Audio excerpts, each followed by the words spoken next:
Hello and welcome. This is Mama Jess. Today I'm going to be putting a new tarp on my greenhouse right here. Up to this point, I have been using this kind of plastic and it has been working actually really well. It's withstood snow and heat and wind. I stapled it down and I used like a crisscross roping to hold it down so it wouldn't flap too much. It's still got some tears in it, and so I knew I needed to replace it. Rather than take it down, which would have been a big project and ripping all the staples out, I decided just to put new plastic over it. But when I did that, an unusual thing happened in which this second layer turned brittle and disintegrated into 1,000 plastic pieces of plastic confetti. So now I have a massive mess around my greenhouse, and that is annoying. But I found another kind of tarp with grommets, and it's a little heavier duty, 10 mil. So I think this is 6 mil, this is 10. So I thought, well, let's try that. Ideally, I would love the plastic corrugated roofing, like 12-foot panels, cut them in half because I need a 6-foot length. They used to be $30, and then they were $50 and $69, and now they're $130. So anyway, I'm going to show you how to take plastic and pull it over a structure in the easiest possible way. Now, I worked with a farmer and he had to get a massive shade cloth over a huge greenhouse. This thing I don't even know how long it was. And he didn't know what to do because every time he tied rope around the plastic, it would pull off. Because that was his idea, which is right to do. You know, he was gonna hitch it up with rope and then pull it over. But it kept slipping. And so I showed him what I learned through all my studies and knots. And it worked.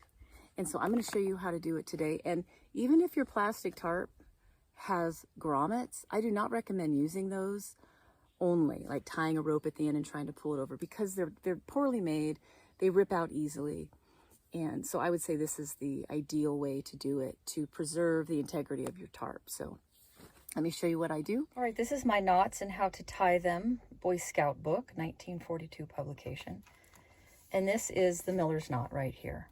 So millers who milled flour, they would have big flour sacks and they would have to tie off the amount of pounds of wheat or however they did it.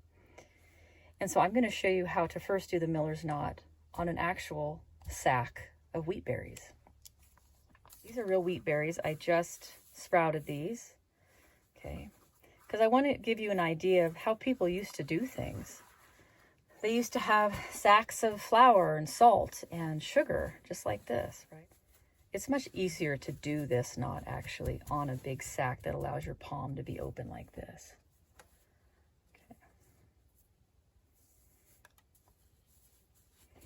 Okay, so this is the starting position. You can see where my paracord is on that side, okay? And I'm holding it tightly with my thumb and my index finger, and this is draped over my index finger. Okay, so I'm gonna pull it this way. You can see how it goes over.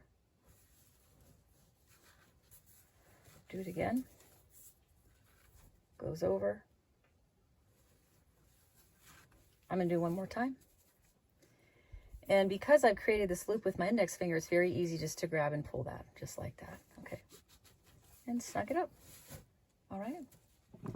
So I have tried in the past, when I'm working with tarp, to just wad it like this, do my knot around, and then put a lot of force on it to pull it up and over whatever I'm trying to pull it over, whether it's a car, a motor home, a greenhouse, whatever. But this has a propensity to want to do that, okay? That's why if you use a stone, a big, nice, smooth, round stone with no sharp edges, because you don't want it to pierce the tarp, okay? This creates like a nice lip and a type of handle where that rope can hang on tighter, okay? And I pull quite a bit of the tarp down, like 2 inches over the rock, okay? Now I'm doing the same kind of miller's knot right here. Okay? So right here, goes over, tighten it down, again over. I like to do it 3 times. I don't know if that's necessary. And then you pull it right through there, okay? Again. Snug, snug, snug. Okay, that looks great. Okay. And if you have a tarp that has grommets, but the grommets seem weak, like they could rip out easily when you're putting that much force and trying to pull it over a structure, then I recommend doing it this way. So if the grommet's here, I still recommend doing it like this.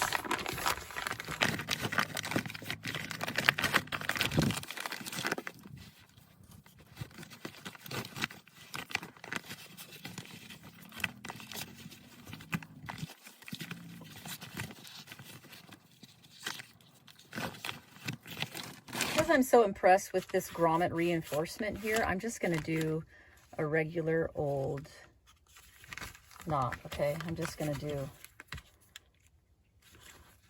a bowline.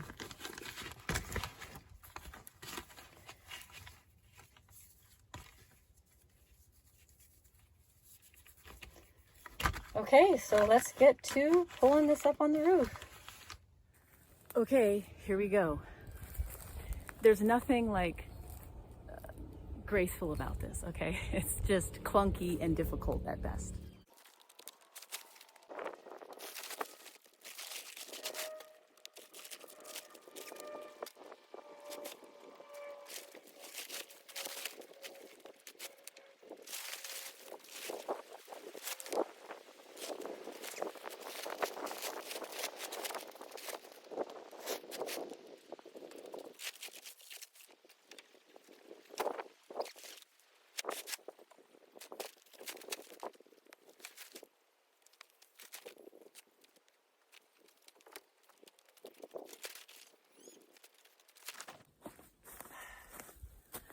I did it.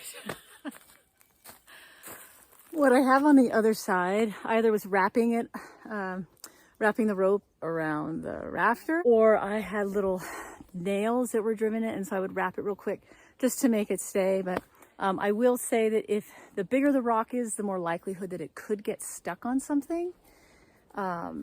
So maybe just use a rock where at least you're going to have enough of a handle to hold that rope and pull it over, but you don't want it to be too big because that could be heavy and a problem. So just assess for each situation you're in.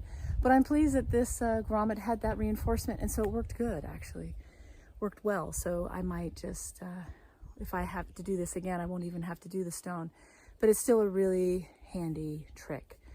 Okay, so I have got the tarp situated.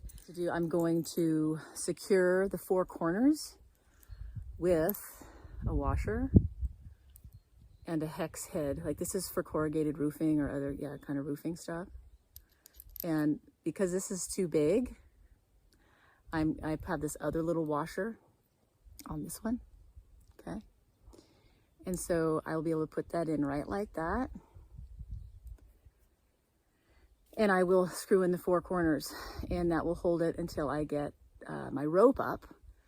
And this is the best way to secure things like cloth, canvas, plastic tarping. And I use this. I've got my little hex head, and so you can watch me do that too. Okay.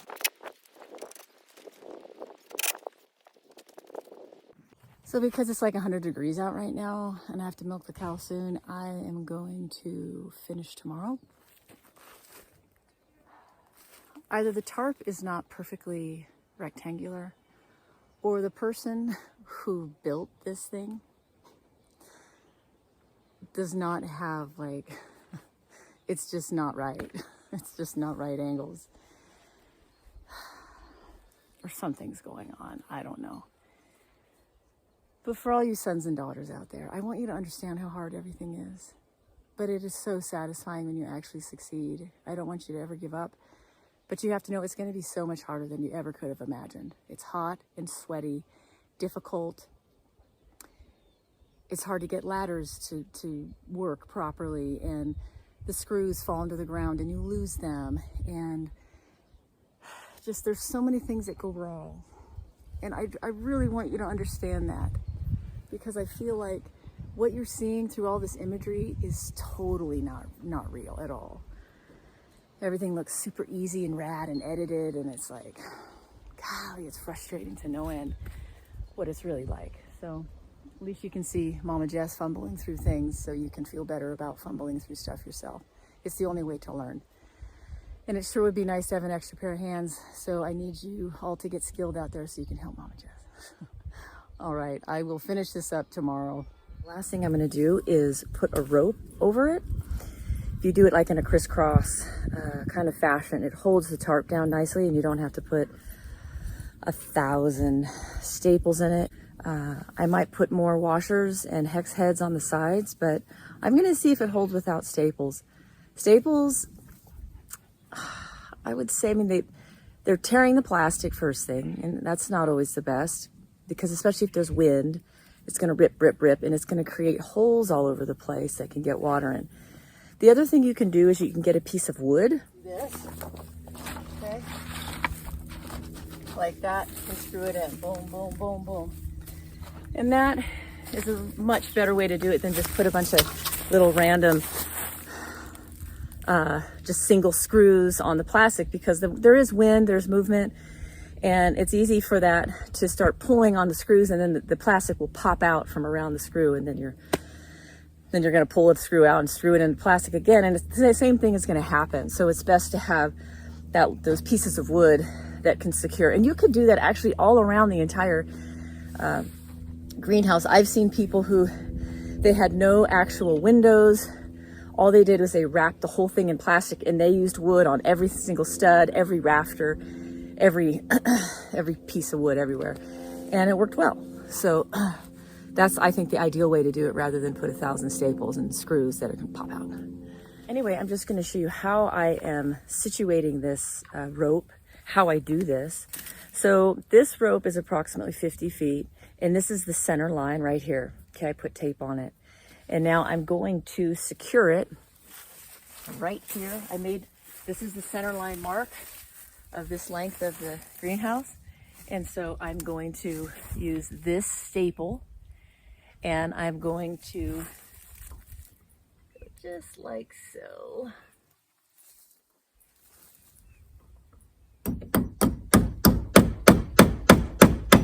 Okay, there's it. Now, I'm not doing it super, super tight. I'm just doing it enough because I need it to be like a hand that's holding the rope for me, securing it. Okay, so I'm gonna run it through, and I'm gonna take it all the way to that center tape mark. There it is. Okay, very good.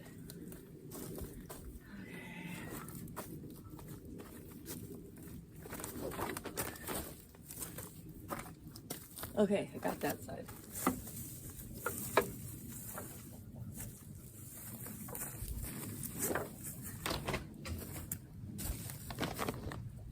Okay. And I always do my truckers 2 times tight, and that makes it really nice and snug. Okay, let's go do it. I'm gonna be tightening it around the corners here.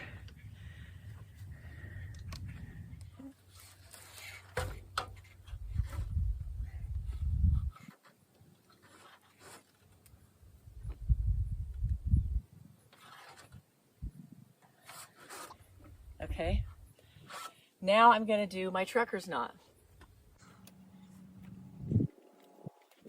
Now I go through this hole again.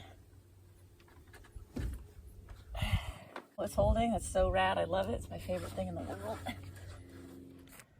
All right, here's the knot. You can see this is a very long slip knot. It got pulled much longer.